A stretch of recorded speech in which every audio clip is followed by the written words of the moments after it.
আজকে ঠান্ডা আবহাওয়াতে একটু বৃষ্টিতে ভিজছিলাম, কারণ এই মাথাটাও বারবার অনেক শুরু মনে হয় জ্বর জ্বর। এখন একটু ঠান্ডা ভাবটা বেশি মনে হয়, বুকটা বারবার একটা ব্যবস্থা দেন, কি করা যায়? এখন আপনি নাপা খাবেন একটা করে 6 ঘন্টা পর পর। আর ঠান্ডার জন্য ফ্যাক্সো 120 mg সকালে আর রাত্রে, এটা খেলে ঠিক হয়ে যাবে। আর ওয়েদার চেঞ্জিং হচ্ছে, যার জন্য একটু সমস্যা হতেই পারে, এটা কোনো ব্যাপার না। আর রং চাটা খাবেন, ইনশাল্লাহ ভালো হয়ে যাবে। আমি ওষুধ দিচ্ছি, আপনি খান, ঠিক আছে? আপনি ভালো হয়ে যাবেন, কোনো ভয় নেই। এটা একটা করে 4 বেলা,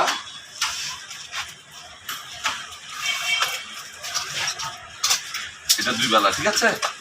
এতে ভালো হয়ে যাবেন। ওকে, হ্যাঁ ইনশাল্লাহ। হ্যাঁ, কত টাকা তাহলে? 60 টাকা দেন। 60 টাকা?